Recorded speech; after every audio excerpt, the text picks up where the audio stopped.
objections, and so that should be taken care of. Thank you. Thank you, Mr. Ballard.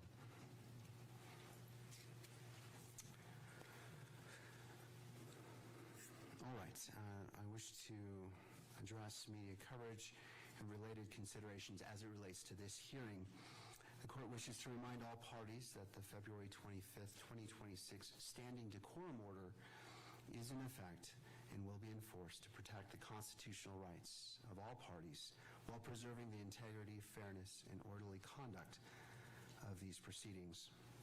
I would also ask counsel to be mindful that the microphones, and we've turned off the microphones at your counsel table, but just to be mindful that microphones, even from the lectern, can pick up conversations.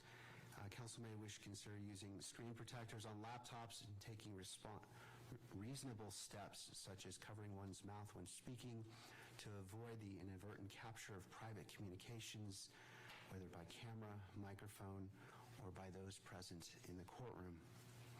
Third, the court wishes to address the camera operator and still photographer. And so I respectfully ask Ms. Seitz and Mr. Dolan if you would step forward to the lectern.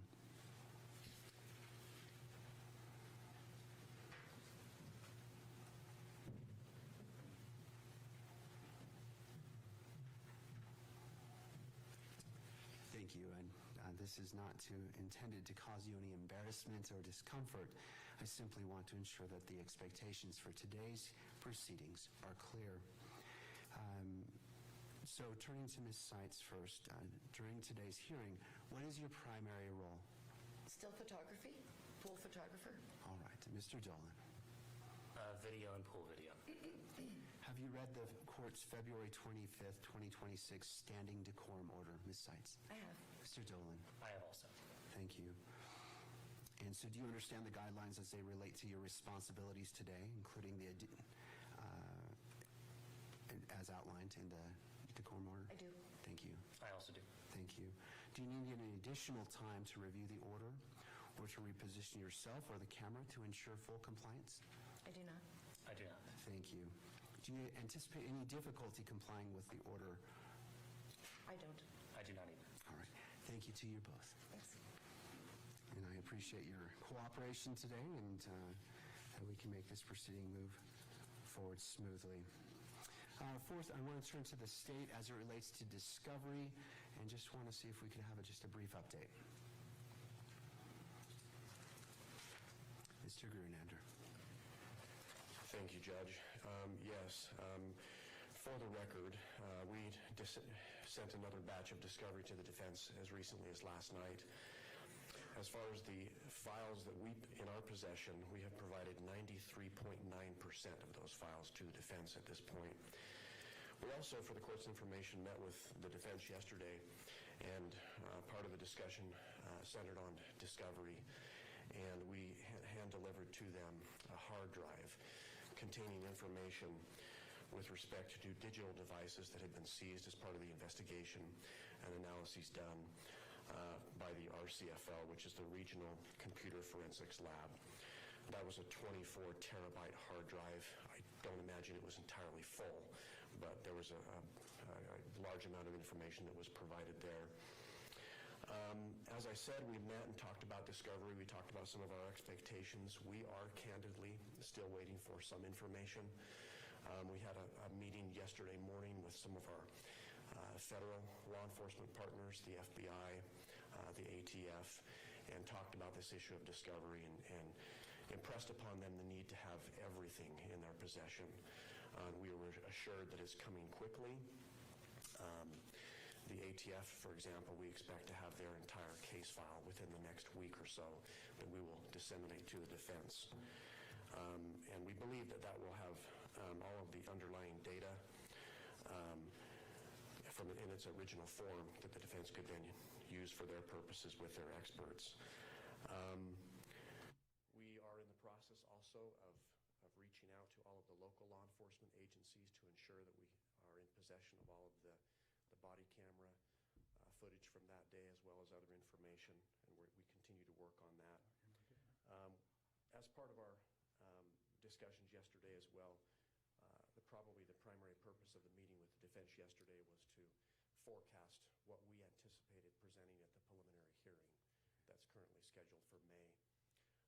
As far as the individuals that will testify, as well as exhibits, we will be preparing, while it's not required under the rules, we are going to prepare a witness list and an exhibit list that we'll disseminate to the defense with Bates numbers so that it could be easily found in the case file.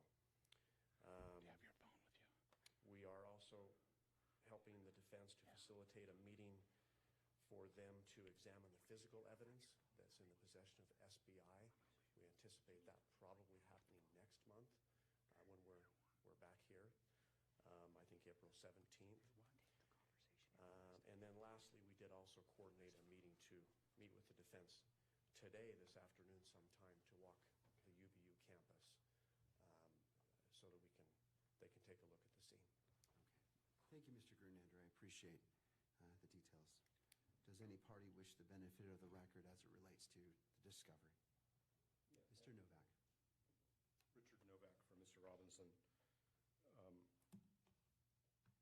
We can either address this now or obviously later this morning as the court wishes, but there's a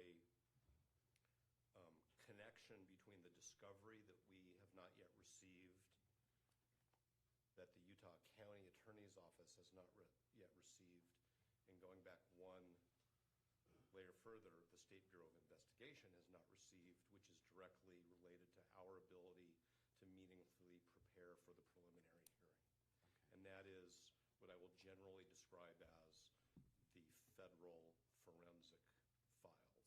We're talking both about case files, as the ATF calls it, and data files from both agencies, which relate directly to forensic analyses, which led to forensic opinions, which it appears the state intends to move into evidence at the prelim through 1102. But we don't have much, I should say most of the underlying data. We don't have data that we've been able to give our experts on stuff that relates to those opinions. So we did meet and confer after yesterday's meeting about the fact that we need to ask this court to postpone the preliminary hearing for that reason. We can put it in writing if we need to do this by written motion. We can discuss it in more detail today. But it's not little tiny bits of witness statements here and there and reports and some photographs that we're missing. From our perspective, this is core fundamental data that underlies expert opinions that the state wants the court to consider. And we have no ability to either get our own expert opinions or meaningfully cross-examine the state's witnesses, or frankly even call the forensic experts themselves, because we have a right to put on our own witnesses, because we don't have their data. And our experts can't advise us on the data if we don't have the data. So we can't meaningfully cross-examine, we can't meaningfully examine the state's forensic experts if the state decided to call them as live witnesses as opposed to through an 1102 process. And we can't be prepared to put on our own witnesses because they don't have the data. So I don't want to pre-argue it unless the court wants to get to the merits of that. I did go back and I looked at the court's comments back when the court set the May preliminary hearing date in December. And I don't think I need to read back to the court what the court said. But that's our concern. So we can either, from our perspective, discuss what is a realistic preliminary hearing date based on the representations that we will get certain data in the next couple weeks, which there's total good faith from the state council. When they said they met with the federal partners to impress upon them, I know what that means. That means they've done everything they can do, but there are federal agencies which haven't produced fundamental forensic data and files underlying very important expert reports. So we have the reports, but not the data. Sure. So we can either address that later today after the court hears the argument on the pending motions. We can move in writing and the court could set a briefing schedule for that. we are cognizant of the fact that at the last hearing, the court said, if I may, we've got a really busy calendar. We don't have any openings. So we wanted to bring this to the court's attention today. Because if we just let this go and we file a motion, and then there's a response, and then there's a reply, and then I don't know when that hearing is going to be because of the court's calendar, that preliminary hearing date may be further out than these preparation issues require because of the court's calendar. No, I appreciate that. I appreciate that heads up. And we'll revisit it at the end of this hearing. Hope springs eternal in regards to discovery when it's passed over, and obviously the defense needs the necessary time to prepare as provided and the constitutional rights allow. And so I'm cognizant of that. So I appreciate the heads up, and I appreciate the work between the parties to move this forward. Let's revisit that at the end of today's hearing. Absolutely. Thank you, Okay, Mr. thank you, Your Novak. Honor. All right, well, let's turn to the matter that's before us. As this is the defense's motion, I will turn to you for your argument and your request. And just as a heads up, I'm battling a cold, so if I take a drink of my water, it's to spare you from coughing or overly rough voice. No problem. Ms. Visser. Yes, thank you. I will be addressing the motion to classify the January 9th motion, kind of taking these in chronological order here. I know this court is kind of drowning in First Amendment briefing, so I don't want to delve too much into that aspect. Certainly, I'm open to answering any questions the court has, but I kind of want to start with just the very base level. We are asking the court to classify this motion and the attachments as private under Rule of Judicial Administration 4-202.04. The reason that we are asking the court to do this fundamentally is because we believe that the release of this motion and the evidence has a reasonable probability of impacting our ability eventually to impanel an impartial jury and for our client to have a reliable penalty phase should that occur. I want to start kind of with a little bit of a procedural history here. Back in October, November, early in the case, the defense and the prosecution met and conferred about how the government would preserve evidence in this case. And when the government, the prosecution, and any law enforcement agencies sought to conduct testing that might impact the evidence in particular ways, they were to provide us notice. And if we could not come to an agreement about that, we are required to file something with the court to ensure that the testing doesn't move forward. That's what occurred here. In December, on December 22nd, we received notice from the state. They filed a certificate of service for that notice, and they also informed us in the correspondence essentially that they were not filing the notice because they were concerned about their ethical considerations under Utah Rule of Professional Conduct 3.6, which basically says we should avoid making public comments that influence a case, and the comments specifically talk about particular evidence that might impact a case, more likely to impact a case. We agreed with this. We did try to come to a resolution, but ultimately, at the end of the day, we needed to preserve the issue. So in order to preserve the issue, we had to file something with the court. And honestly, there was a lot of back and forth about whether or not we could file it publicly, how we wanted to do that, because we have the same concern that the state voiced in that initial email. Are we putting something into the public sphere that will inappropriately enter into the minds of potential jurors and impact the case? Ultimately, we decided that we have two obligations. One is to preserve the issue, to ensure our client's right to due process and his right to effective assistance of counsel needed to be preserved. We needed to file this and put the court on notice in a way that this court can make a ruling on it should that become necessary. And I will say, Your Honor, that we continue to work on this issue with the state. We're still negotiating it. We are not asking for a hearing on the underlying motion because we think we can likely resolve it. It was almost to the point where we contemplated potentially asking to withdraw the motion, but of course that doesn't really cure the record issue. So we are here. In addition to that, the other obligation, of course, is to ensure our client receives a fair trial. So we filed a motion to classify. When we filed the motion to classify, we did notify the state, and they took a slightly different position. They basically said, well, now that you filed it, we don't have the same concerns under Rule 3.6. I think those concerns remain. I don't want to talk about the evidence specifically in a public setting, so I'm going to choose my words carefully and maybe read a little bit more than I normally would. Sure. But the evidence is important enough. It is important. It is evidence that will be at issue in the case. But it is also in process, which is the whole point of the underlying motion, right? It's in process. There is more to be done. There is more the state wants to do with that evidence. So it is not in a place, in a position where we are going to be arguing about admissibility because it's not done, right?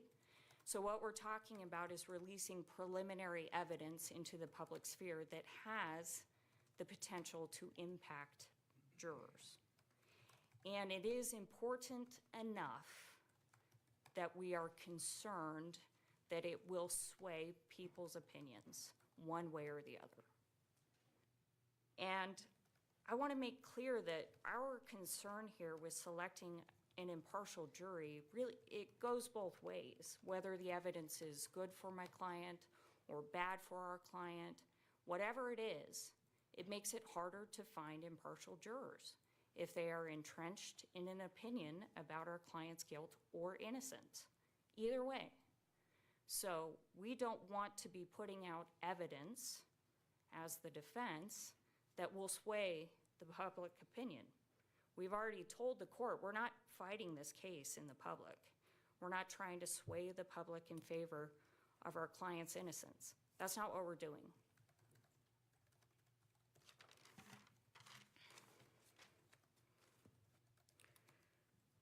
So,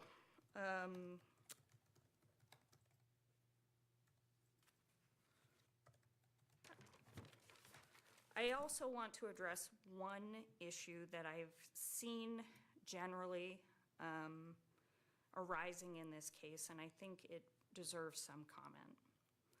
There seems to be an idea that flooding the public sphere with information or evidence from this courtroom will somehow dispel conspiracy theories or shift public narrative. That in and of itself is concerning to the defense. No one should be worried about that. All we should be worried about is protecting what happens in this courtroom. We believe that preemptively releasing evidence that we needed to provide to this court in order for this court to make an informed decision is just one of those actions, is one of those things that will negatively impact our ability to have a fair proceeding for our client. So we are asking that the motion and the evidence be classified as private, that this court consider our client's unqualified right to a fair trial and a reliable penalty phase should overcome the qualified right of access at this point. We understand things may change. This evidence may come in other ways at other points in the proceedings, like a preliminary hearing or when we actually challenge the admissibility of evidence. But at this preliminary stage, we believe this is the appropriate course to take to protect the proceedings and our client's rights. Does the court have any questions for me? Well, I do, but I'm going to wait till all of defense has presented. Is there another attorney that's going to be presenting? Yes, yes. Mr. Burt is going to present on the other motions to classify and the motion to close the hearing in part on April 17th, if the court is prepared to hear that. All right. Yeah, I want to hear all of it, and then I'll have questions for you all. Thank you, Ms. Sure. Visser. Mr. Burt. Morning, Your Honor. Good morning. Michael Burt for Mr. Robinson. I'm going to be addressing the motion to classify what I'll call the camera motion, the motion to restrict electronic media. So there's a motion to classify that motion as private.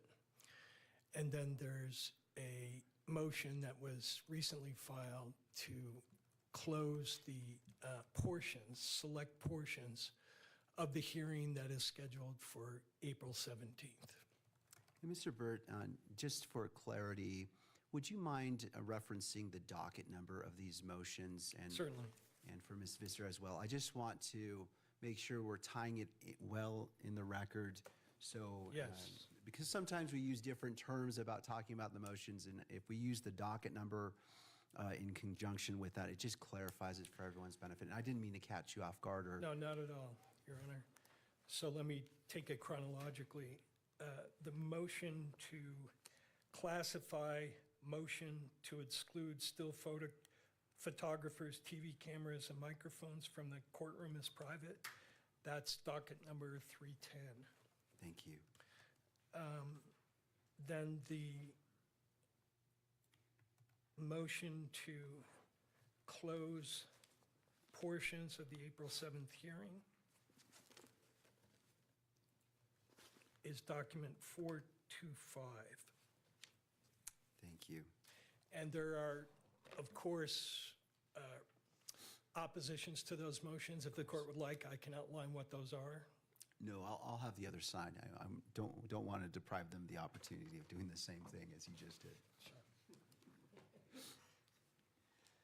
So in all, there's a lot of paperwork in front of the court, and obviously I'm not going to repeat everything in there, but one of the cases that's cited by all parties, I think, is the Utah Supreme Court opinion in Kearns Tribute Corporation, which is 685 Pacific 2nd, 515. And there are a number of key points in that opinion that I'd like to focus the court's attention on. And as the court may recall, the issue there was whether there was a public right of access to a preliminary hearing.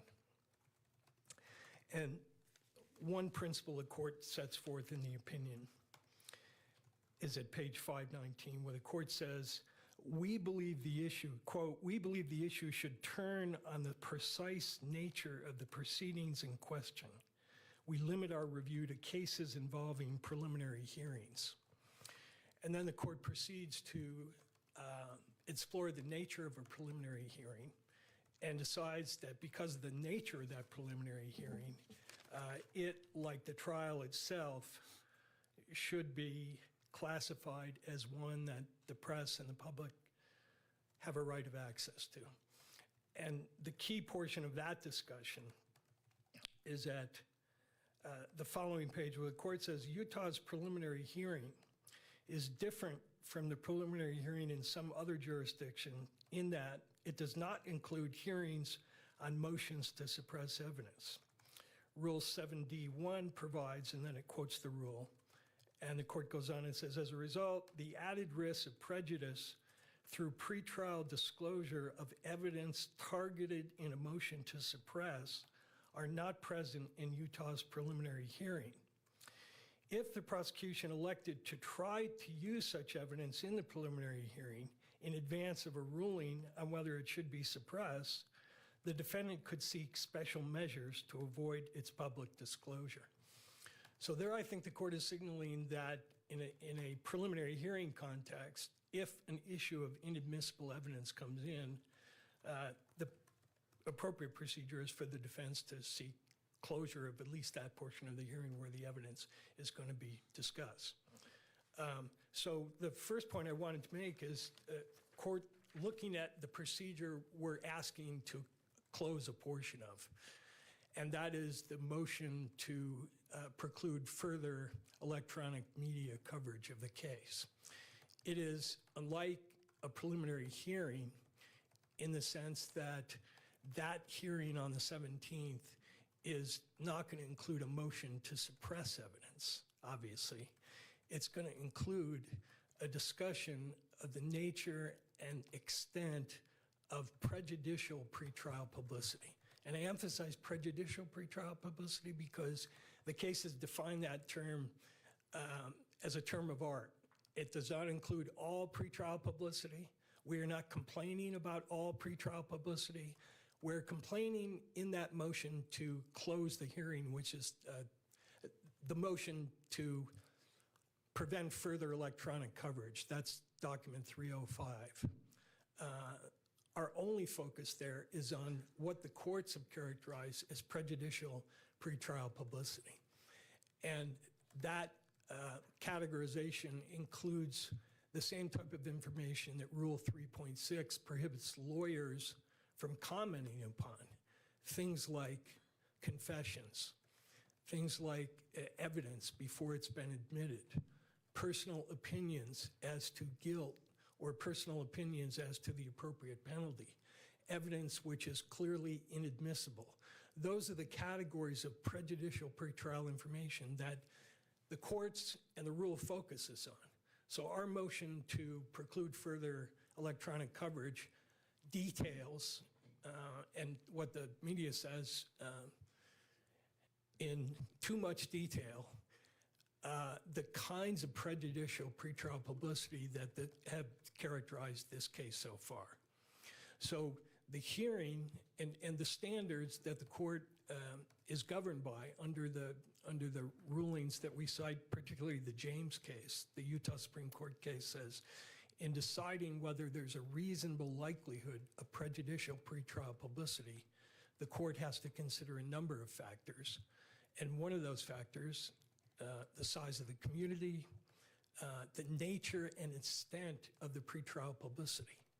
So as part of our burden, we have to show the court, through evidence, what is the nature and extent of the prejudicial pretrial publicity. And by definition, that prejudicial pretrial publicity is inadmissible at trial. So we're not dealing with a situation where the court has not yet ruled on a motion to suppress. That issue comes up in relation to the other motion that Ms. Visser just talked to you about. We're dealing with a motion that by definition is putting forth in front of the court evidence which is clearly inadmissible at the trial of this case. Confessions, alleged confessions, opinions and statements by Ms. Kirk, statements by the President of the United States, statements, opinions by the Vice President, by the Governor, by the prosecution, by law enforcement officials. All of that prejudicial pretrial publicity is by definition inadmissible evidence. So in that kind of a hearing, is that the type of hearing that we're going to hold on the 17th that should be subject to a right of access, the first issue which Kern says the court should consider. And my argument to the court is that it's not. It's not a traditional procedure such as a trial or a preliminary hearing where courts have recognized a right of access. But even if there is any sort of right of access to a hearing on whether the media, electronic media, should be excluded, the nature of that hearing has to be considered, and as Kern dictates. And I think the best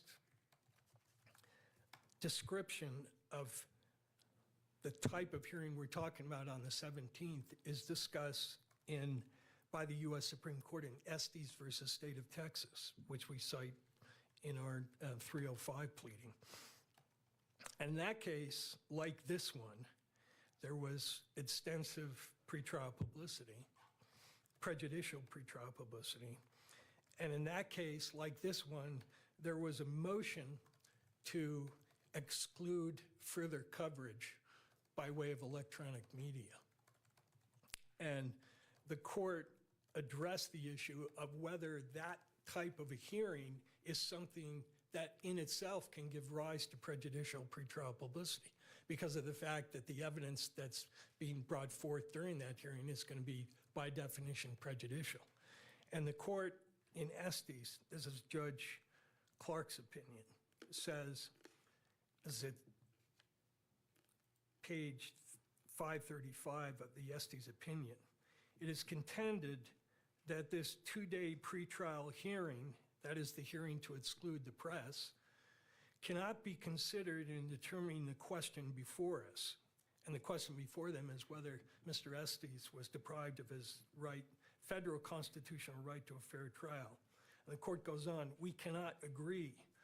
Pretrial can create a major problem for the defendant in a criminal case. Indeed, it may be more harmful than publicity during the trial, for it may well set the community opinion as to guilt or innocence. Though the September hearing dealt with motions to prohibit television coverage and to postpone the trial, they are unquestionably relevant to the issue before us. All of this 2-day affair was highly publicized and could only have impressed those present and also the community at large with the notorious character of the petitioner as well as of the proceedings. The trial witnesses present at the hearing, as well as the original jury panel, were undoubtedly made aware of the peculiar public importance of this case by the press and television coverage being provided, and by the fact that they themselves were televised live and their pictures rebroadcast on the evening show. So that kind of captures why we had to bring this motion, because we don't want to be in a position of inflicting another wound on Mr. Robinson's right to a fair and impartial jury by republicizing either right now in arguing this motion or on the 17th when the court hears from us what the nature and extent of that pretrial publicity is. Well, let me stop you right there, Bert, and Yes. Mr. Burt. So you cite the Estes case, but Estes was overruled by Chandler v. Florida because in Estes there was an assumption of prejudice, but in Chandler it required the defense prove actual prejudice, and so it changed a little bit. Can you talk a little bit about that? Yeah, certainly. The Chandler court, first of all, was asked to but did not overrule Estes. But what it did clarify, as the court just indicated, is that if the defendant wants to prove up a federal fair trial violation, it's his burden to prove prejudice. And the Estes court outlines that that can be done through an evidentiary hearing at which the defense would have the burden of showing, again, the factors under the James case, nature and extent of publicity, how it prejudiced the defense, whether there are reasonable alternatives. That's going to be the very purpose of the hearing, to comply with Chandler's mandate that we have the burden to prove that prejudice. Right. And so we're going to be taking on that burden, and we think well establishing that we're entitled to the relief that we seek, which is some restriction on the type of prejudicial information that is flowing not only from the electronic media, but that electronic media being amplified by the widespread use of social media, which we discuss at length in the motion. I'm not going to get into the merits of the motion itself, but to address a concern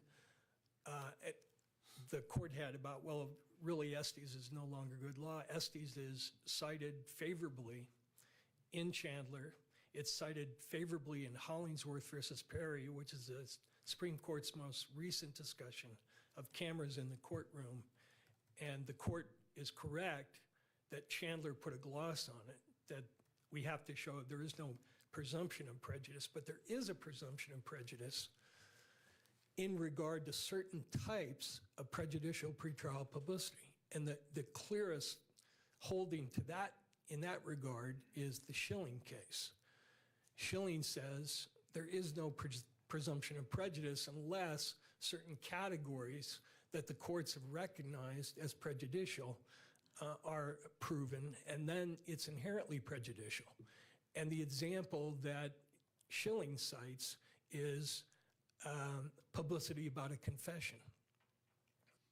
And it cites back to the Wilbert Rideau case, Rideau versus Louisiana, where the court reversed the conviction because the defendant's confession was broadcast prior to the trial. So we have that type of prejudicial pretrial publicity in this case, and it's outlined in the motion. And so, yes, if you don't have those categories of prejudicial pretrial publicity, you have to prove prejudice. But there are certain well-known categories that do give rise to a presumption of prejudice. And that's reflected also in Rule 3.6, which says there are certain things lawyers should not be commenting about. And so we'll show both that we have categories of prejudice that are recognized as presumptively prejudicial, and we'll show that beyond that, the overall picture of this case is one of extreme prejudicial pretrial publicity that justifies the kind of relief we're asking for. But how do we show that without re-inflicting the very harm that we're seeking to avoid here? And that's the purpose of our motion. And the main concern is the tendency in this case for the press to, first of all, highlight all of the prejudicial information in virtually every story they feature on the case, which has its genesis in the prosecution's initial press conference before the court imposed its publicity order. There was an extensive press conference which got before the public a great deal of the kinds of evidence which Rule 3.6 says should not be disclosed before the court had the occasion to enter that order. And then that evidence has been re-amplified, commented upon, so-called experts have been brought in, lip readers, body language experts, all of that is outlined in the motion. The kinds of reiteration of this prejudice that we're most concerned about, the best example of that in document 344, which is the reply brief on this closure issue. At page 6, there is a link to an article, and that article concerns a story by one of the media's clients in which they were supposedly reporting on a defense anticipated motion to modify the court's publicity order. And the story does not concern, it's a television story, and the court has to see it to understand what the issue is, but the story does not concern what the merits of the motion is. The story focuses on, let's repeat for our audience in a very dramatic fashion all of the prejudicial statements made by politicians from the president on down, characterizing Mr. Robinson as an animal, characterizing him as evil, characterizing him as deserving of the death penalty. And they string together all these quotes and rebroadcast them. And that's the kind of coverage that's, I cite that as one example. But if the court sat down and touched on all the links we have in the 305 motion, the court will see it's repeated over and over again. So we don't want to be in that position of putting in front of the court all of this prejudicial information, then having the press regurgitate it yet one more time and re-inflicting the wound that we're seeking to avoid. That same link to that same article is in document 305 at page 175.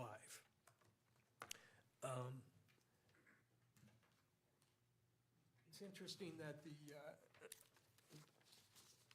the media's answer to this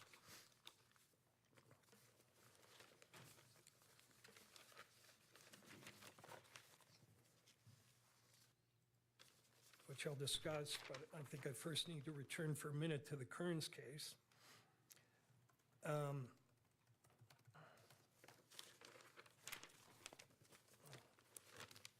to continue with the other points that I wish to emphasize from that case, the third point from that case is the standard that governs what we have to show. And the court, in the opinion, says we don't have to show a clear and present danger to Mr. Robinson's right to a fair trial, but a realistic likelihood of prejudice. That's the standard the court will apply. And if the court looks at the standard for excluding electronic media, it's similar: reasonable probability, reasonable likelihood of prejudice. That's the applicable standard the court will apply. And the court also outlines the procedure to be followed on the motion that we're conducting right now. That is the motion on the hearing of whether the proceeding should be closed. And the court says, first, the hearing on the motion for closure should be open to the greatest extent possible, referring to this hearing that we're conducting right now.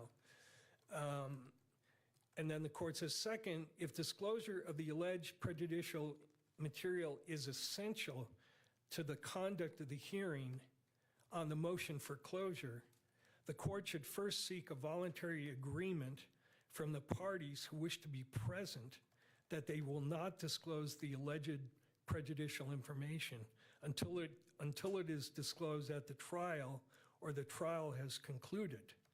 Absent such an agreement, the court may close the courtroom in order to conduct in camera whatever proceedings cannot be conducted without disclosure of the allegedly prejudicial information. So as I read that, the court's referring to the people presently in the audience who wish to be present during this hearing today, and that if they can't promise that they will not use information that I want to disclose in support of the motion today, then the court should conduct procedures in camera. Now, is it necessary for me to disclose to the court what my prejudicial information is? The media says in their motion that they filed yesterday, which is, I don't think I have a docket number for this, but it's entitled News Media's Memorandum in Opposing Motion to Close Portions of the Hearing, which is filed on the 12th yesterday. I don't have the docket number. I'm sure the media does, if there is one. But what they say is it's really not necessary for me to disclose to the court all the prejudicial information that we're relying on to justify moving to close, because at page 2 they say, if the defense does not want to highlight certain information at the evidentiary hearing, it can choose not to. The information is already cited in the motion to exclude, so the court can find it there. That would be a good solution, except for the fact that the media is also opposing our request to keep the motion private. So it doesn't do us any good to refer the court to all the prejudicial information in the motion if the court accepts the media's position that that motion in itself has to be disclosed to the press. Because if it is disclosed, they're going to take that motion and they're going to reiterate all the highlighted prejudicial information in that motion, and again defeat the very purpose of filing the motion. A couple of other points that I wish to emphasize to the court.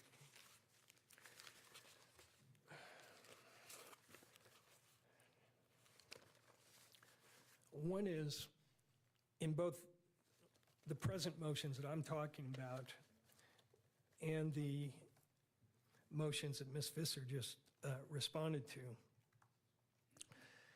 the media and the state, and the state are in, and the media are mini-me's of each other on this issue. Their pleadings are virtually identical, which calls into question why the media is even a part of this hearing. The court has not yet decided whether they have standing on this particular issue. And in your December ruling, you said that we were not obligated to file with the media the motions concerning restricting electronic media. In their latest opposition to the closure motion, they discussed their standing. But one of the issues in standing is whether we need the voice not only of one media lawyer, but of two media lawyers asserting the same position that the state, one of the parties in this case, is asserting. So you're being presented with three different lawyers arguing essentially the same position.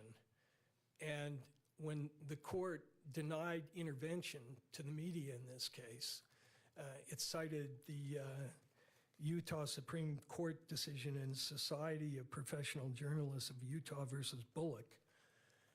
And there the court, Utah Supreme Court, addresses the issue of standing in detail. And there were multiple media agencies in that case. And one of the points the court makes is that although there are multiple media agencies, they're all representing the exact same interest. That is the interest of the public in open access to the proceedings, which is coincidentally the same interest the state is asserting in reference to this motion. So we do question whether the state even has standing, but You mean the press? I mean the press. All I'm sorry, I misspoke. But putting that aside, both the state and the media stress to the court that the court should deny the motion to close, should deny, obviously, the motion to restrict media access, and allow the kind of prejudicial publicity that has characterized the case to continue, because we can all sort it out at trial through venue, motions for change of venue, through voir dire, or motions to expand the jury pool. And that issue is addressed in detail in our underlying motion, the lengthy motion. But just to highlight a couple of the points that we raised there, one of them is the Utah Supreme Court, in a case that Ms. Nestor is currently involved in, the Richens case, and this is cited in our motion, said that the court does not have the authority to expand the jury pool. So that remedy is not one the court can adopt. And in terms of the other remedies that are being suggested, neither the state nor the media cites what I think is a controlling case on this issue, which is Gentile versus State Bar of Nevada, which is 501 U.S. 1030, discussed in our motion. But there, Chief Justice Rehnquist, writing for the court, who is no fan of the criminal defendants, said, quote, even if a fair trial can ultimately be ensured through voir dire, change of venue, or some other device, these measures entail serious cost to the system. Extensive voir dire may not be able to filter out all of the effects of pretrial publicity. And with increasingly widespread media coverage of criminal trials, a change of venue may not suffice to undo the effects of statements such as those made by petitioner. So I don't know how many capital cases that media lawyers have been involved in, but for the last 40 plus years, I've done nothing but those trials. And I've been involved with using jury questionnaires, extensive individual sequestered voir dire. And the fact of the matter is that voir dire is not an effective means in these cases. And to the extent it is effective in excluding people who hold prejudicial opinions, it calls into question other rights that are implicated. For instance, in a death penalty case, the jury has to be death qualified, both those who would automatically impose death and those who would automatically impose life. And there's a lot of research, this is an issue which will be explored down the line, but there's a lot of research which shows that that process skews the panel as unrepresentative. It excludes people who are knowledgeable because they read this media coverage. It excludes, the evidence shows, minority groups, women, and people that normally would be included in a representative jury. So yeah, you can void your jury on whether they've heard the President of the United States say that Mr. Robinson should be executed, and you can exclude that juror from serving on this case. But given the demographics of this county, you're going to be excluding a large portion of the population. And then when you add to that the death qualification process, you no longer end up with a representative jury. You end up with what the U.S. Supreme Court in Witherspoon versus Illinois called a group organized to return a death verdict. But it's not a representative jury. So as Chief Justice Rehnquist said in his opinion, even if you employ these other means, they come with a great cost, and in this case, a great constitutional cost. So those are the main points I wanted to make to the court, and I hope I haven't repeated things that the court is already familiar with, but I'm certainly happy to answer any questions the court may have.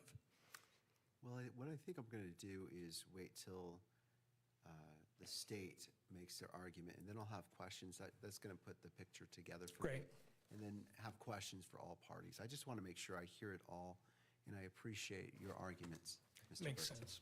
Thank you, Your Honor. All right. Turning to the state.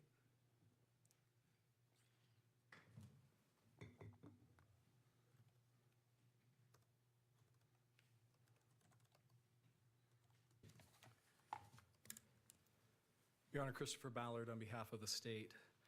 First of all, let me just set the table for the court, because I think there's a motion pending that defendant didn't mention, and that's the motion to classify the reply brief in support of their motion to exclude cameras. Would Your Honor like that docket number? Yes. That motion is docket number 400.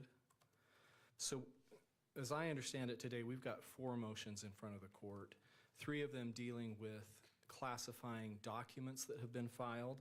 First is the January 9th motion.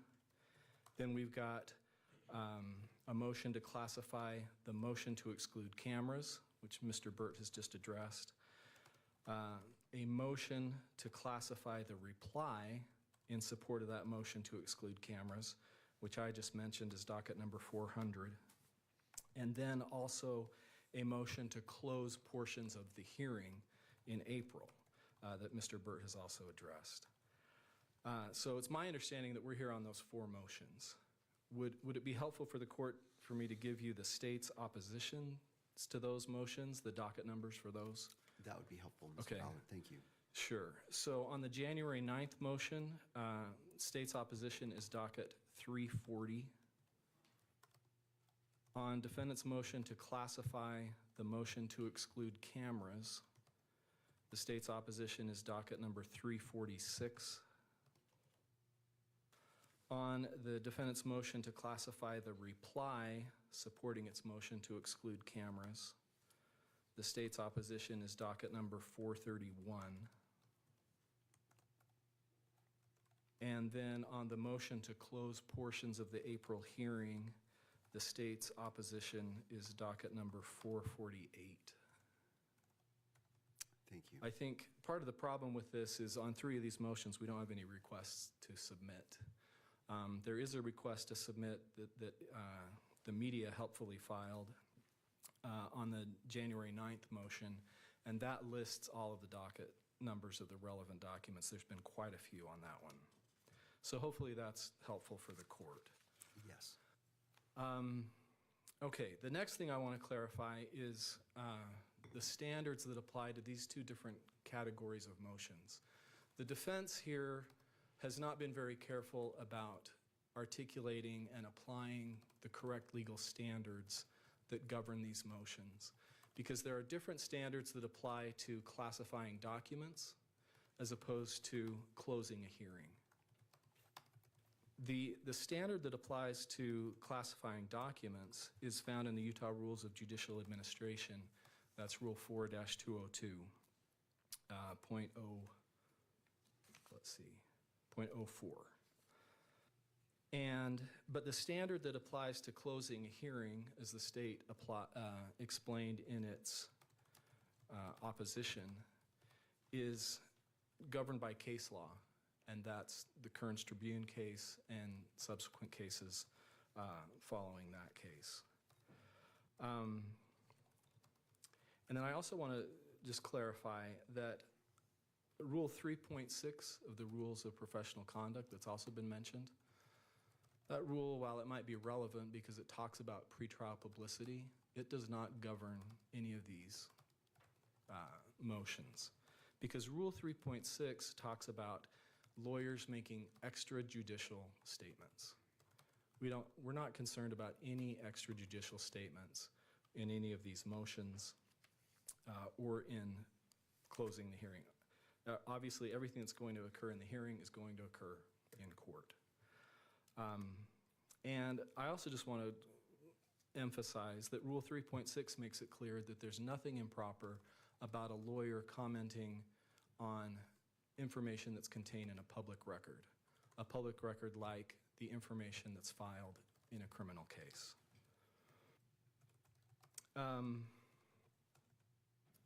Now, with respect to the first motion to classify defendant's January 9th motion that has to do with the evidence, the state did mention Rule 3.6 when it submitted its notice of intent to test evidence. The state did that because the state recognizes that under Rule 3.6 there can be concerns about statements that deal with evidence and testing and results of tests. Our hope, and I guess it's proved to be overly optimistic, was that if we could do this without having to file something in court, we could get this issue resolved of whether we could go forward with the testing. We'd get that resolved. We wouldn't need to be here in a hearing like this today arguing about whether something needs to be public or private. We could hopefully move forward, get the testing done, and get us that much closer to trial. The state was not suggesting that there would be anything improper about filing a motion and having this type of evidence listed in a public document. So that was not the state's intent in originally mentioning Rule 3.6. We were just recognizing that there could be concerns, and hopefully, in hopes of avoiding any kind of hearing like this and getting this issue resolved as far as the testing goes, that we could move forward. But we find ourselves here. Now, another thing I want to clarify is we are not media lawyers. We are not representing the interests of the media. Our client is the people of the state of Utah, who do have an interest in the public nature of these proceedings. But whether any particular document in this case is public or private is really of secondary concern to the state here. We're not trying to represent any kind of media interest, and I think it's improper for the defense to suggest that. Although maybe the media might want to hire us because we probably charge much lower rates than the media's lawyers. But we're not representing the media's interests. We are just, our primary concern is moving this case forward and applying the correct standards in the law. So with that, let me turn to the substance of our response to the motion to classify the January 9th motion. It's clear from the Rules of Judicial Administration that that document, having been filed with the court, is a presumptively public document. And a general allegation that it discusses evidence that might be inadmissible is not enough to deny public access. If that were enough, then any motion that discussed evidence before there was a ruling on the admissibility of that evidence, would have to be private. And even if there were some basis for ultimately finding that the evidence discussed in the motion was inadmissible, public exposure to that kind of evidence does not necessarily justify, or it does not necessarily prejudice defendant's right to a fair trial and justify sealing that document. And the controlling case of State versus Allgaier here from the Utah Supreme Court in 2011 is very instructive on this point. It's instructive to all of these motions. Allgaier was a capital case. And the issue in Allgaier concerned a letter that was sent to the court from a fellow inmate of Curtis Allgaier, the defendant in that case, who'd been charged with capital murder. And the letter stated that the defendant had confessed to aggravated murder and also threatened the inmate and the inmate's mother if the inmate revealed that confession. I can't imagine any more potentially prejudicial information in a capital case. It's a clear admission of guilt. It's a clear admission of future dangerousness. So the defendant in that case obviously wanted to keep that letter private. But the court denied that request because that information that was in the letter was already contained in the public record. Now that fact is not necessarily relevant to this motion to classify the January 9th filing, but it is relevant to the rest of the motions here.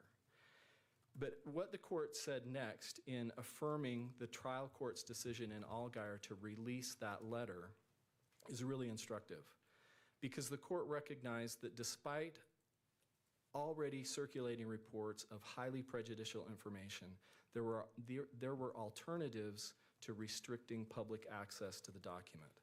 And those reasonable alternatives are the time-honored tools of jury selection. That's how we screen out jurors whose prior knowledge renders them unable to objectively view the evidence. And I think it's interesting in Allgaier that the court said those tools would be effective to protect the defendant's right to a fair trial, regardless of whether how that balancing came out, whether the court said, yes, this is so prejudicial, it shouldn't be released, or the risk of prejudice is not high enough to justify restricting access. That ruling, that holding in Allgaier coincides perfectly with the United States Supreme Court's analysis in the case of Press Enterprise 2, where they mentioned as well that through voir dire, a court can identify those jurors whose prior knowledge of the case would disable them from rendering an impartial verdict. And as far as this notion of the court can't expand the jury pool, that's certainly not the case. The court can summon as many Utah County jurors as it deems necessary to be able to seat a fair and impartial jury. What happened in the Richens case is that given that Summit County is a smaller population county, they tried to expand the Summit County jury pool with jurors from Salt Lake County. And there's nothing that allows you to take jurors from a different jurisdiction and add them to the jury pool. But we're here in the second largest county in the state. There's not going to be any problem with expanding the jury pool here. I'll just briefly touch on, as far as the other two motions, to classify the motion to exclude cameras and the reply in support of that motion. I think basically the same arguments apply. The only thing I would add there too is that this idea of where there's so much media coverage that you've got to necessarily find that there's some prejudice. I don't know that it necessarily works that way. I think that the fact that media coverage becomes so pervasive can also tend to dilute the effects of that media coverage, because when something becomes a constant drone, people tend a lot of people tend to tune it out. Now, for sure, there'll be people that are fixated on this case, but we weed those out through careful questioning during voir dire. And I also point out that not all media reports in this case have been unfavorable to the defendant and favorable to the state. It's gone both ways here. There's media that the state's concerned about as well. So just saying that this is a content tornado or there's been a barrage of media coverage doesn't necessarily mean that there is going to be prejudice to the defendant. I'll turn then finally to the motion to close portions of the hearing. And again, there's a different standard that governs that motion. It's not governed by the rules of judicial administration. To close a court hearing, a court has to look at the specific nature of the proceeding at issue and determine, first of all, whether there's a presumptive right to public access to that type of proceeding. Now, defendants waived any argument that there's no presumptive right of public access because he hasn't argued otherwise. Instead, he's assumed that there is a right to public access and has argued for the court to close that hearing. But again, defendant has incorrectly relied on the standards that govern classifying documents rather than the standards that govern closing a court proceeding.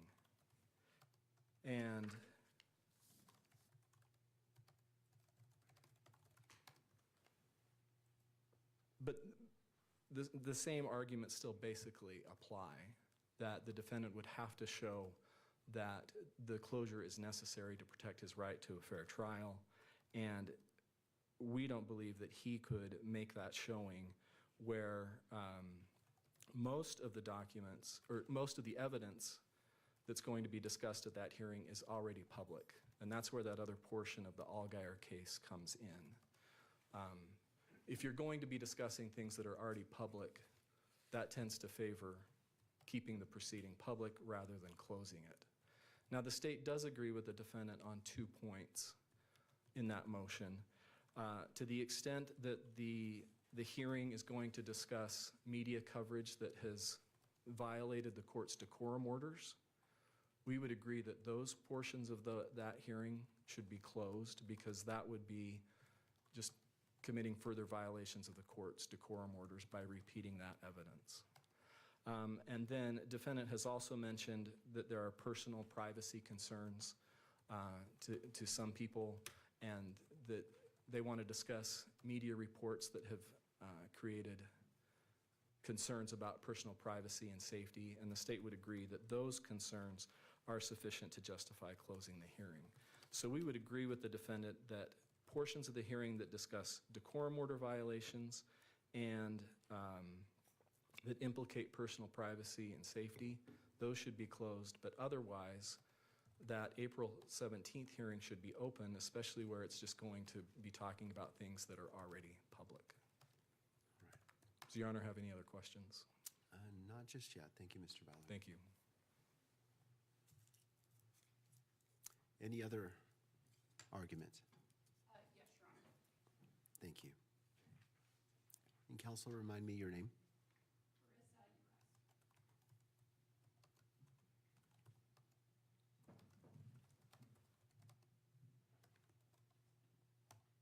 And for Your Honor's benefit, I intend to handle the argument on the motions to classify, and Mr. Jed intends to handle the argument on the motion to close the April 17th hearing.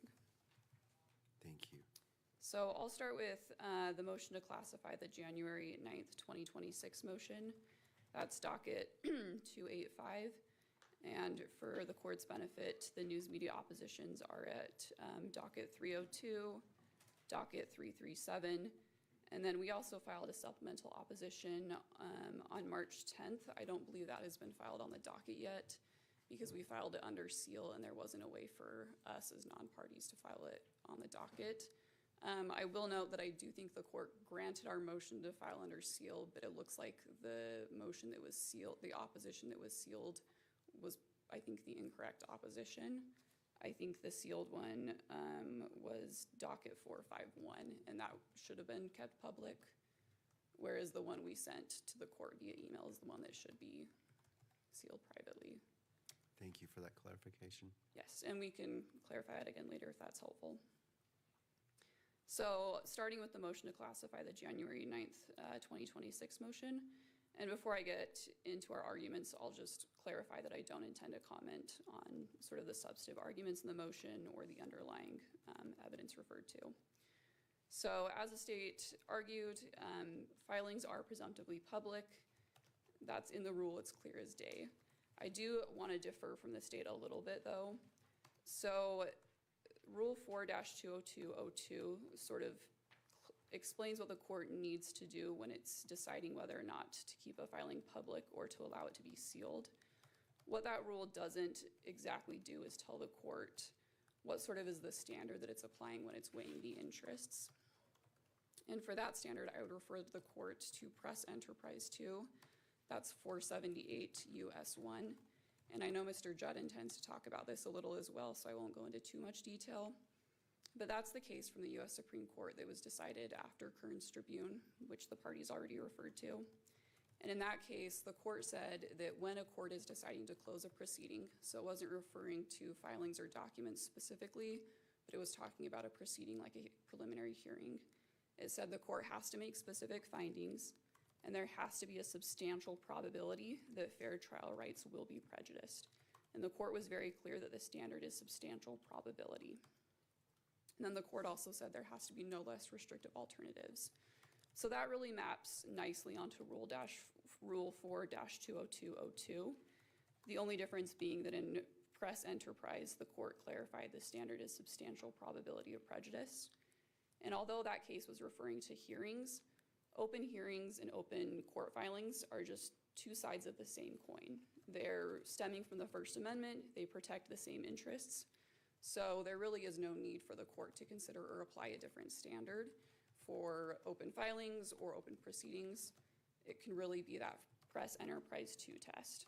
But really, whether you're looking only at Rule 4-20202 or whether you're looking at Press Enterprise 2, the outcome for this motion in particular is the same. And that's because, as Mr. Ballard referenced, filings are presumptively public, and that doesn't change just because the court hasn't ruled on the admissibility of the evidence. You can look at, for that standard, you can look for cases like State v. Archuleta, that's 857 P. 2nd 234, that's the Utah Supreme Court. Also the Algier case, 2011, UT 47. There, the defendant made the argument the letter would have been inadmissible, and the court still said it should have been made public. And then also even United States versus McVeigh, which is a case cited by the defense, and that's 119 F. 3rd 806, and that's a 10th Circuit case. And then I finally, just the final point I want to make on this motion is the arguments from the defense about why this motion needs to be kept sealed are really quite generic arguments about pre-trial evidence. They could have been applied in any type of case to any type of evidence. And I understand that the defense is being careful because we're in a public setting. I understand and appreciate that. But the arguments in their sealed filings were just as generic and just as applicable to any type of pretrial evidence. And as we argue in our supplemental opposition, we don't think the actual arguments made in the motion justify that this type of evidence needs to be kept private. So unless Your Honor has any questions about that motion to classify, I'll move on to the next two. Yes, go ahead. So the next two motions to classify are relating to the motion to exclude cameras, and that is dockets 310, that's the motion to classify the primary motion, and then docket 400, which is the motion to classify the reply in support of the motion to exclude. And the news media oppositions can be found at docket 323 and docket 429. So for these motions in particular and the reply, I just want to make very clear that you cannot make public information private by putting it in a court filing. That's because filings are presumptively public, but also because, again, the information is public. You can't take a public thing, put it in a public forum, and it suddenly ends up being private. That just is not how the rule works. There has to be some sort of showing as to why this information can't be made public, but again, it already is public, including, in fact, information that was created by the public. So if the motion to exclude is kept private, what that's saying to the public is you can't have access to information that you, in fact, created. Similarly, the court cannot prohibit the public from discussing information that is already public. That is a prior restraint on speech. If there is news articles, if there are comments from public officials, the news has a right to report on that. The court cannot control that. So making this motion and this reply private or sealed, that's just not something that can actually control the speech. So this attempt to sort of control the public discourse, it's just ineffective, and it's also unconstitutional because it is a prior restraint on what can be reported on. The defense's argument there is that they shouldn't have to republish the information, but nobody is asking them to republish the information. They have decided to assert these arguments in the motion. They have decided to include all of this evidence. That was their decision, and they put it on the court docket. So the presumption is that it is public. And the news media, in our opposition to that motion, not the motion to classify, but the motion to exclude cameras, one of the points we made is that a lot of this stuff doesn't even deal with electronic media coverage. It's referring to statements made by public officials before the proceedings even began. So the defense's position that they had to include these things, we would push back against, because we don't think a lot of the things cited are even relevant to the actually narrow question that is before the court about whether electronic media coverage should continue. Because some of those statements aren't even really connected to electronic media coverage. They're connected to things that public officials said or did before the proceedings began.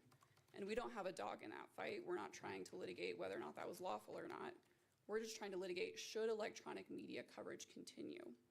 And so the defense really didn't need to include, we argue, a lot of the things they did include, that again are public statements that the public has a right to see and have access to, and in fact already has access to. So there is no reason to exclude the public from seeing those things. And for that argument in particular, I would again refer the court to Al Geyer, where the court talked about that very specific point, saying if the information's already in the public, then there's not anything the court can do by trying to restrict that information. Again, the best tools available to the court are the time-honored things that the court can control. The court cannot control public discourse, but it can control the jury that is actually seated and ensure that that is a fair and impartial jury. And so that is the best method. Are there any questions Your Honor had on that motion? No, thank you. Yep, and before I sit down, I also wanted to add, I am prepared to address standing. I didn't know if that was something you wanted to hear from the news media today, but I am prepared to address that if you would like. Right now, no. Thank you. Mr. Judd.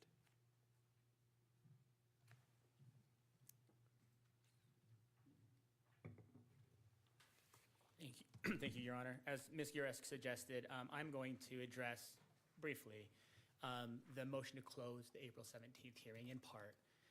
The docket numbers for the briefing on that are docket number 425, that's the defense's opening motion, docket 448, that's the state's response, and docket 451, that's the media's opposition. Ms. Visser at the outset said something that I'm sympathetic with. I know the court has a lot of briefing before it on these motions, and she mentioned that it felt like we were drowning in a First Amendment briefing. I don't think anyone wants to drown, but if I had to drown in something, I think I would drown in First Amendment briefing. Sounds delightful.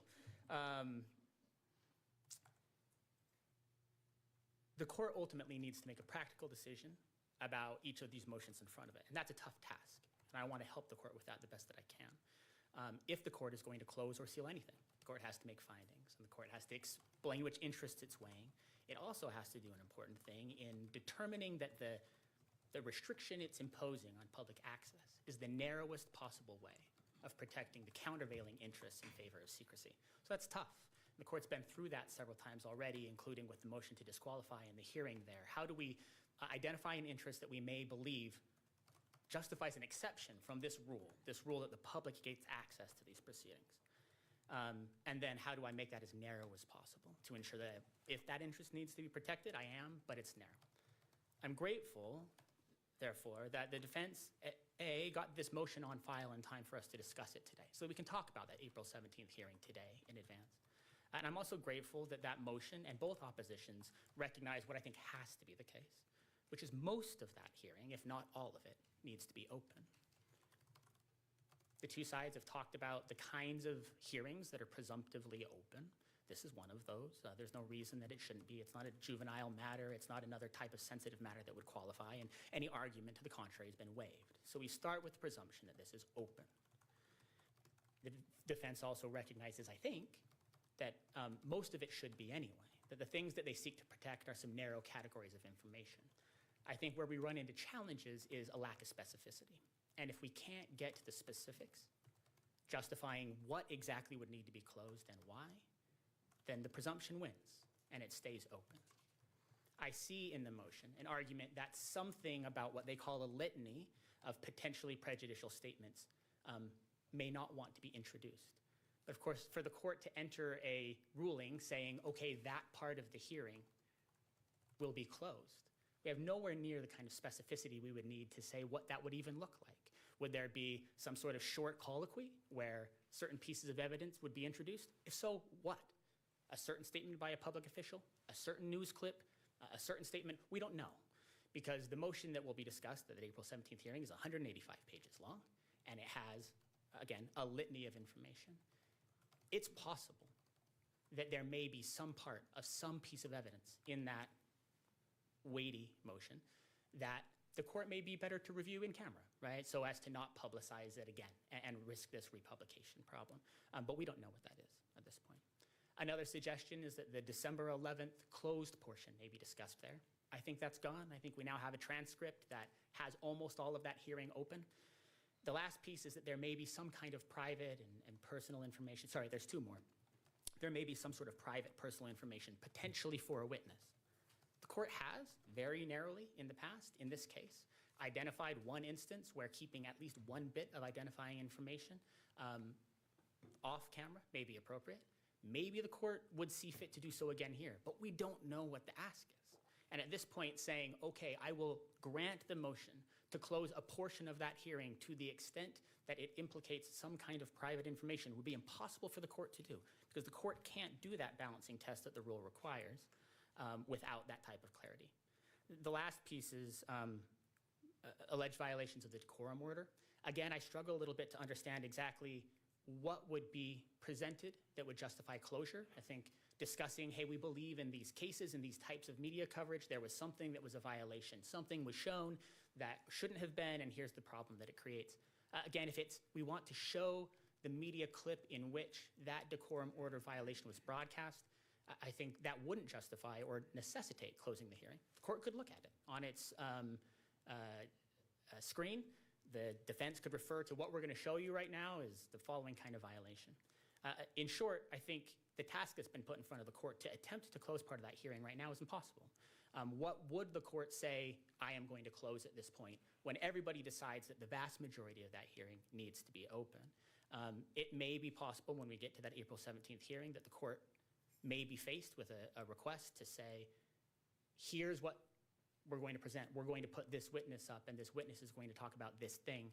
And it may have a more complete ability to rule on that specific issue then. But as of right now, I think not only should most of that hearing stay open, which everyone has agreed to here, but in the media's view, everything should. The last thing that I want to mention is the unique feature, the unique nature of this hearing. There's all kinds of different hearings, and they may, preliminary hearings, evidentiary hearings, the trial itself, those all may have different standards. What's unique about this hearing, of course, is that this motion asks the court to turn off cameras, to mute the microphones, and to no longer let the public be the kind of participant in this hearing that it has, in this proceeding that it has been to date.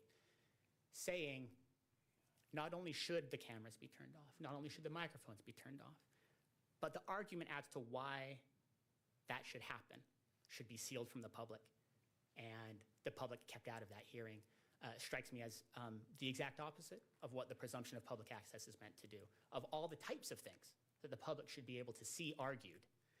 A question as to whether or not the public will be able to continue to observe the proceedings in the case seems like close to the highest potential instance in which public access should be granted in that case. We think this hearing should be open. The parties are taking all the measures that they can, and I know we have hard work from our people here representing the media and the public to try to abide by the court's decorum order.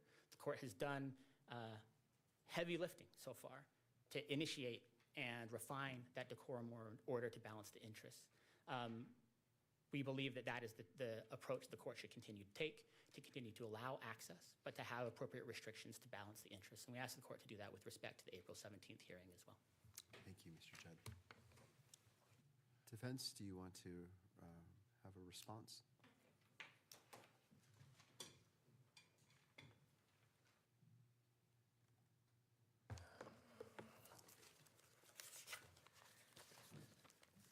Responding first to Mr.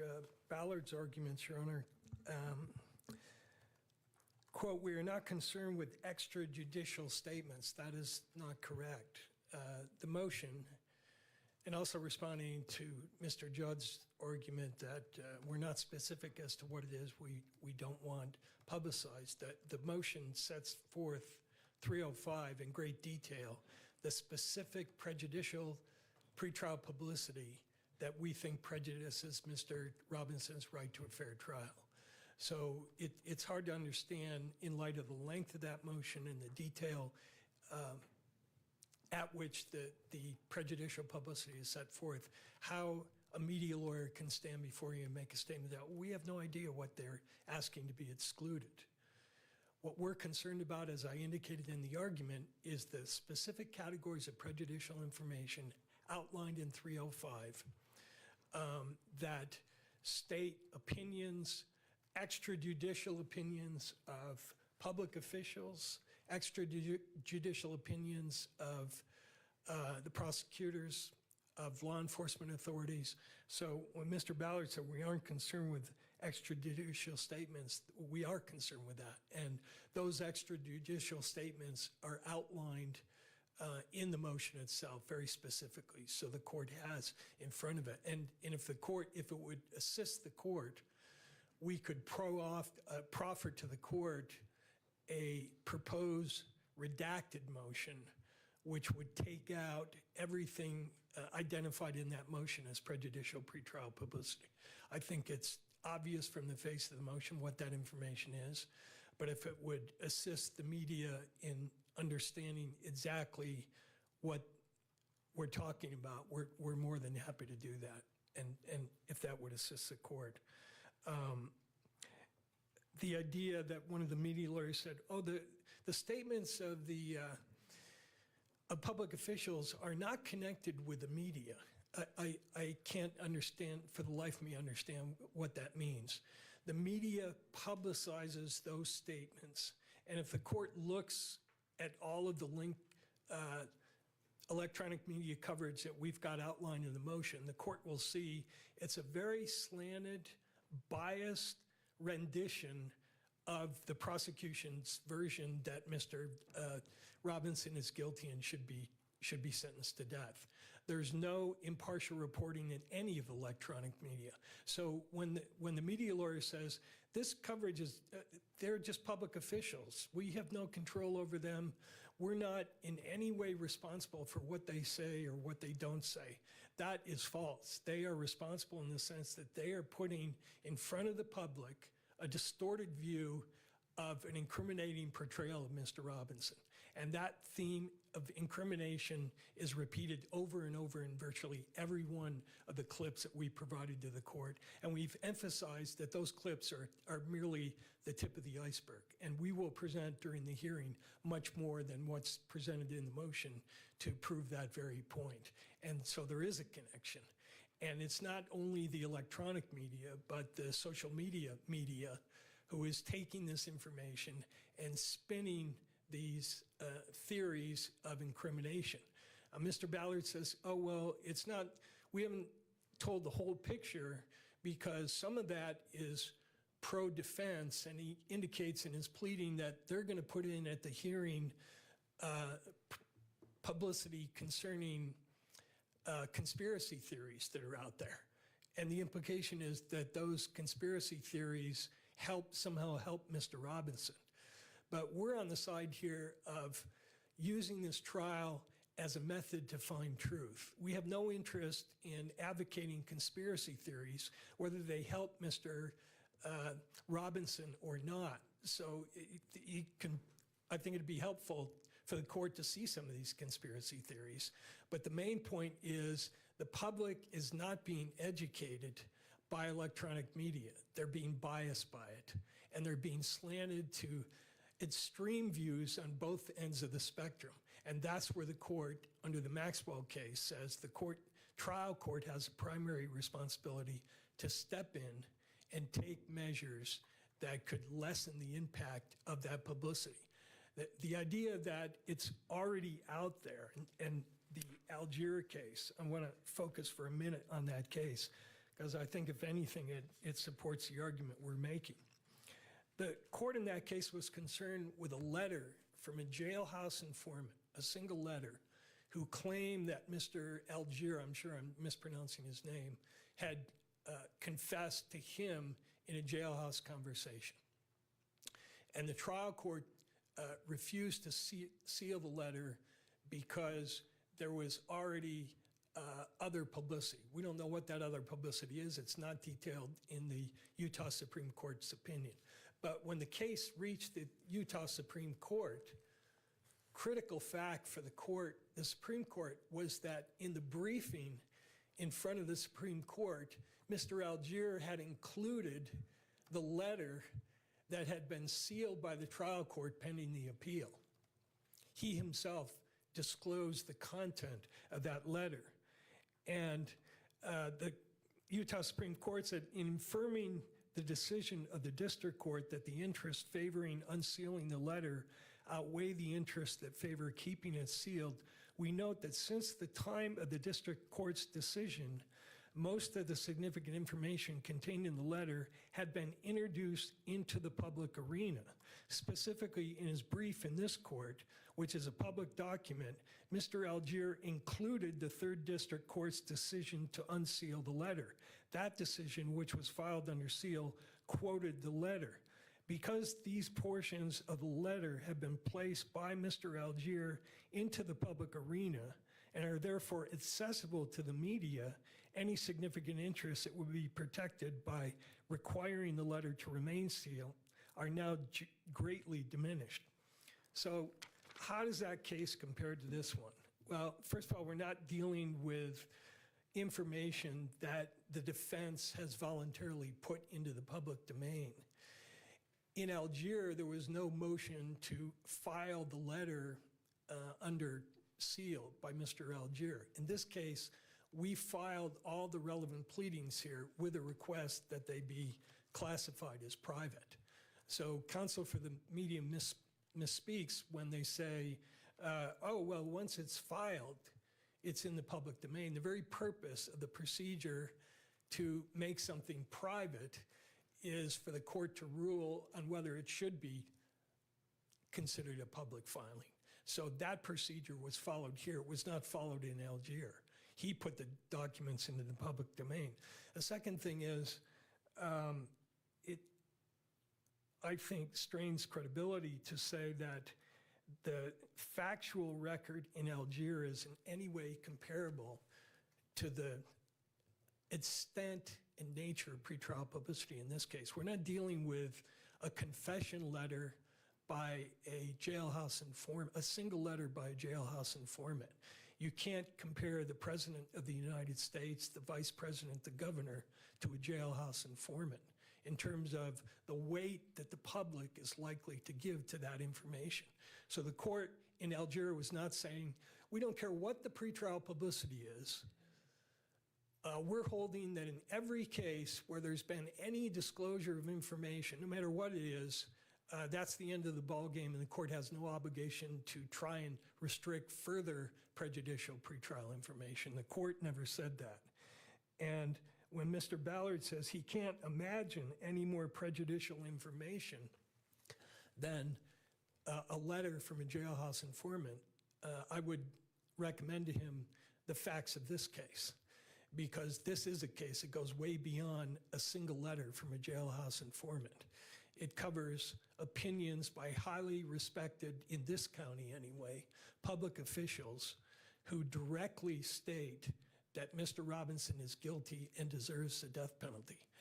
And Mr. Ballard says Rule 3.6 has no relevance here. It has relevance to the extent that it defines what prejudicial pretrial publicity is. It defines what the categories are.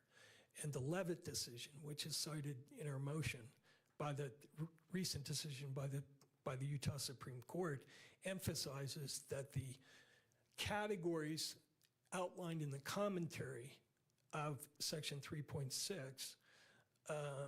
identify what those categories of prejudicial pretrial publicity are. And it's not, again, unlike Algier, we're not talking about a single instance. We're talking about repeated exposure to the most prejudicial information that is imaginable. And what will come out of today's hearing will be more of the same. In other words, right now, as we're talking, there are media talking heads, law school professors, criminal defense lawyers who are being paid for their opinions and not disclosing that they're being paid for their opinions, who will say things like, oh, this motion by the defense is absolutely frivolous, or this motion is wrong, or this is why this motion should be denied by the court, or characterizing Mr. Robinson's demeanor, et cetera. So this case is not comparable in any way to Algier, and the court should not buy into the notion that they are comparable. The idea that we're mixing the standards, I think, could be bounced back to their side, because they say, oh, the standard for closure of a hearing is compelling state interest and no reasonable alternatives. But they skip a step, which is this type of a hearing that we're seeking to close, the portions of which will discuss the prejudicial pretrial publicity, is that subject to a First Amendment right of access? We haven't waived that argument. That's an argument that Kern says should be at the forefront of the court's analysis, regardless of which side is raising the issue. The court has to determine whether this hearing on the 17th is comparable to a trial or to a prelim. It's unique in the sense that it's focused solely on what everybody has to say is inadmissible evidence. Is that the type of procedure that there should be a compelling interest demonstrated? And in any event, we have demonstrated a compelling interest. Mr. Robinson's right to a fair trial by an impartial and representative jury. And that right, according to the U.S. Supreme Court, takes precedence over every other right. The press enterprise case that was cited about the efficacy of voir dire and the Algier case that was cited for the same proposition conflicts with Gentile versus Board of the State Bar, which was decided years after Press Enterprise 2. Press Enterprise 2 is decided in '86. Gentile's decided in '91. And if you look in the discussion in Algier about what cases are cited, when the court talks about the efficacy of voir dire, Gentile is nowhere mentioned. So the Supreme Court may have its own view, the Utah Supreme Court may have its own views about the efficacy of voir dire, but I would ask, how does one explore with a juror whether they have been exposed to publicity that is specifically prejudicial, things like a confession? Do you did you see any, have you read, you ask a juror, have you read or seen anything in the electronic media about this case? Not that I recall, is a typical answer, even if they've seen a lot. And then the next question was, when you attempt, can you or should you attempt to jog their memory by mentioning specific prejudicial information? Well, how about a confession? How about a statement by the President of the United States that Mr. Robinson should be executed? Have you seen anything like that? Now, that type of voir dire is designed to bring to the jury's attention the very information you don't want them to have. So, just throwing out the vague proposition that, oh, voir dire, the traditional means of curing pretrial prejudice, doesn't deal with the realities of voir dire in a capital case where the prejudicial publicity is as extensive as this one. There is a discussion of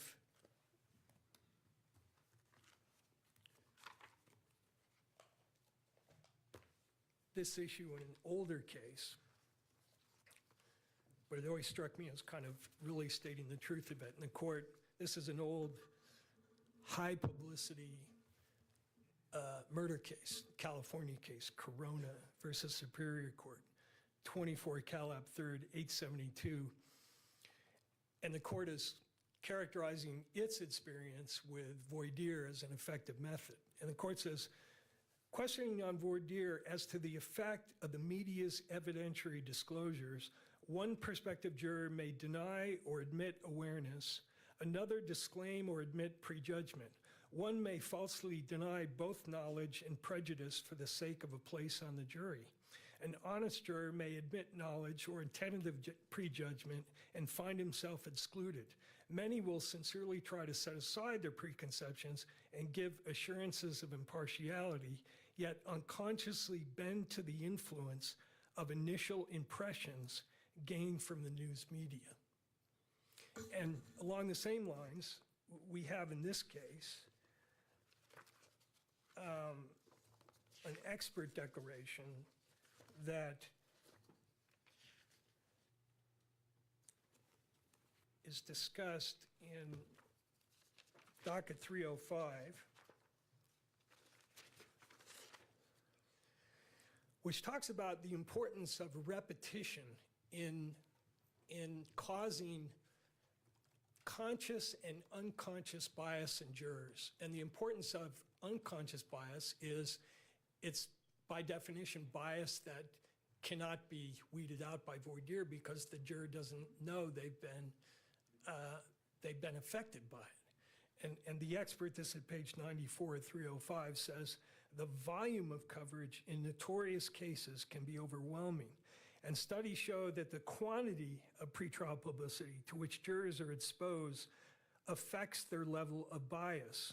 Across studies extending back several decades, researchers have demonstrated that individuals exhibit a greater propensity to prejudge defendants when they are exposed to more publicity, both as a general conclusion, i.e. showing a general propensity to prejudgment based on an increase in the amount of exposure, and in response to specific thresholds, i.e. showing that prospective jurors exposed to at least 3 newspaper articles about a crime were more likely to believe there was ample evidence against the defendant. This effect has been demonstrated in both naturally occurring and controlled settings, confirming the validity of the proposition. And along the same lines, the U.S. Supreme Court, in a case cited on that same page, U.S. Department of Justice versus Reporters Committee for Freedom of the Press, 489 U.S. 749, says, the fact that an event is not wholly private does not mean that an individual has no interest in limiting disclosure or dissemination of that information. So the fact that there's already existing prejudicial pretrial publicity out there should not give rise to the conclusion that, oh, well, let's add some more. Because the court at this stage of the process still has the ability to control this process in a way that will protect Mr. Robinson's right to a fair and impartial jury by a representative jury. And just to say, well, we'll handle it down the road is to ignore the mandate of Maxwell that the court has to be proactive and to take action before the prejudice happens. So we're seeking to prevent future prejudice. It's already existing, there's no doubt about that. But to throw your hands up at this point, this early stage of the case, and say there's nothing I can do about it, we're just going to continue along the same lines, allow these people to keep making these prejudicial statements, and hope for the best down the line, and that we won't have to exhaust the entire pool, we won't have to move for a change of venue. And again, there are costs associated with those remedies that we think argues in favor of this motion. Thank you, Mr. Burt. Thank you. All right, I just have a couple of questions for the parties. The intent is to obtain these, and then the court will take a brief recess. I want to discuss, issue its ruling, and I want to update my notes. I've been taking notes the whole time.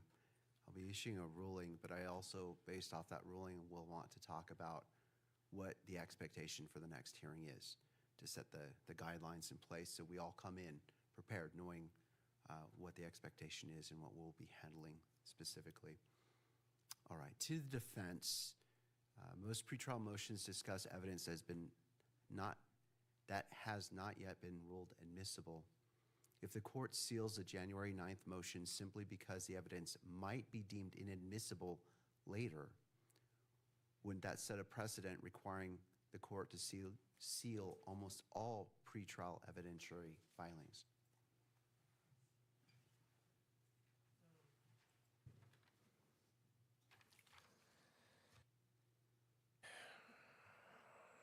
I think it would depend on the nature of the evidence.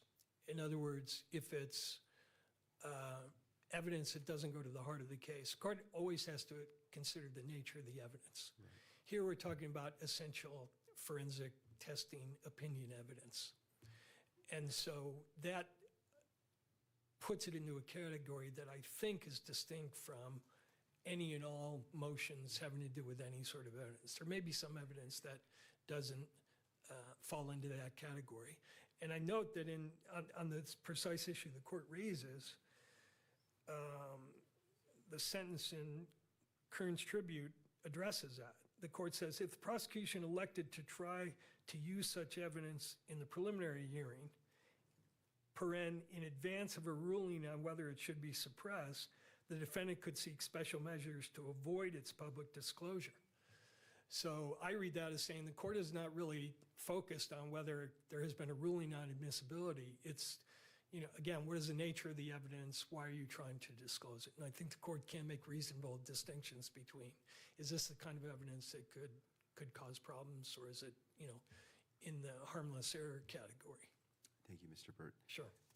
In offering the opportunity, do the other parties wish to respond to that question? You don't have to, but if you want to, I certainly want to give you that opportunity. No, Your Honor, thank you. All right. I'll just respond briefly, Your Honor. All right.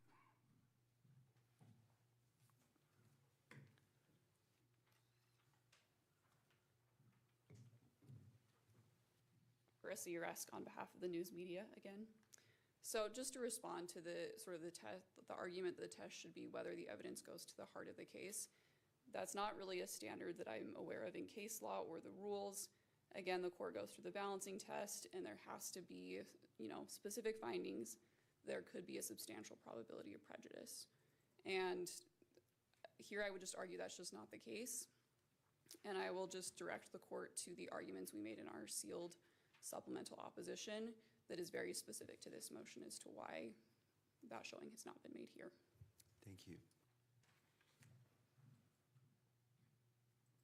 All right, to defense, you noted if full classification is denied, you would seek to file redacted versions. Have you prepared a proposed redacted version of these motions, and do you believe redacting the specific evidentiary exhibits and media links would sufficiently cure your constitutional concerns? We haven't yet prepared those redactions, but it's easily done because it focuses on the factual portion of the motion. So essentially it would be submitted to the court the legal arguments absent the factual basis that's discussed in the statement of facts and later referenced in regard to the criteria under the rule, some of the publicity set forth there as well. So it can be easily done. It would satisfy the concern insofar as the motion goes. What you would lose in that, I think, is at the hearing itself, having the court have the ability to actually listen to the evidence.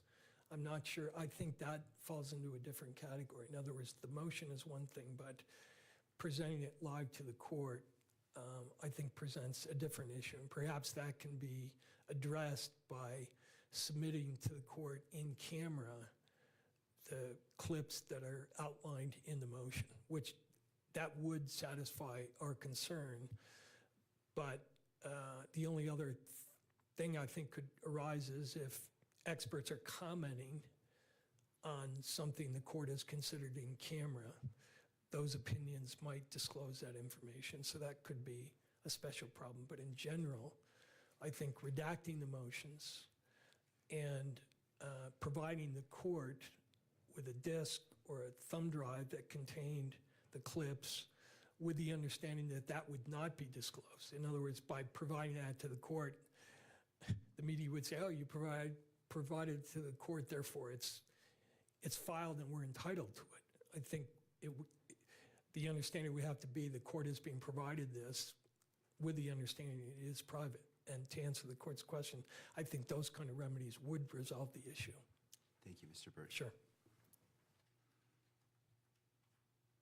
All right, turning to the state, the defendant argues that publicly filing the motion to exclude forces them to republish prejudicial media links and private information protected by grandma, effectively doing the media's work for them.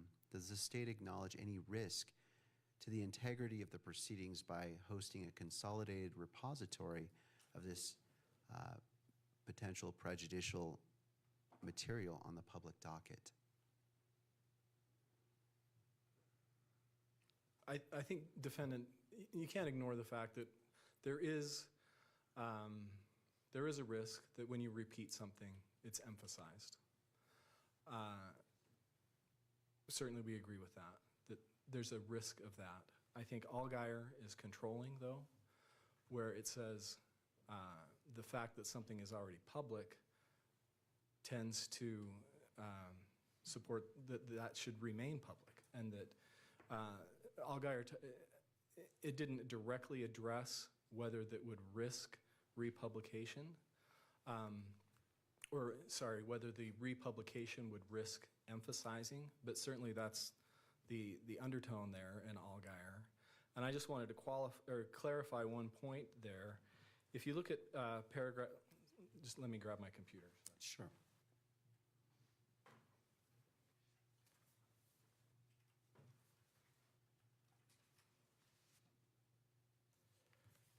If you look at paragraph 16 of Allgaier, this is about the point that Mr. Burt made that defense counsel in Allgaier actually attached the letter to his public brief in the Supreme Court. That was not the decisive factor in Allgaier. All that did was give the court even greater confidence that affirming the district court's ruling to release the letter was correct. If you look at paragraph 16 in Allgaier, about halfway through the paragraph, it says, the district court considered the specific language within the Cobb letter. Cobb is the name of the inmate. The specific language within the Cobb letter and its potential impact on Mr. Allgaier's right to a fair trial. But the district court concluded that given the amount and type of prejudicial information already in the public domain at the time of its decision, unsealing the Cobb letter would not undermine Mr. Allgaier's right to a fair trial. So the district court's decision was based on what was already in the public, the information that was already public when the letter came before the court. The letter at that time was still sealed. And then the Supreme Court does not say, it doesn't question whether that balancing was correct or not. It says we are, in affirming the decision of the district court, we note that the letter there's even more information of the same kind that was already contained in the letter because the letter itself was now attached to the brief.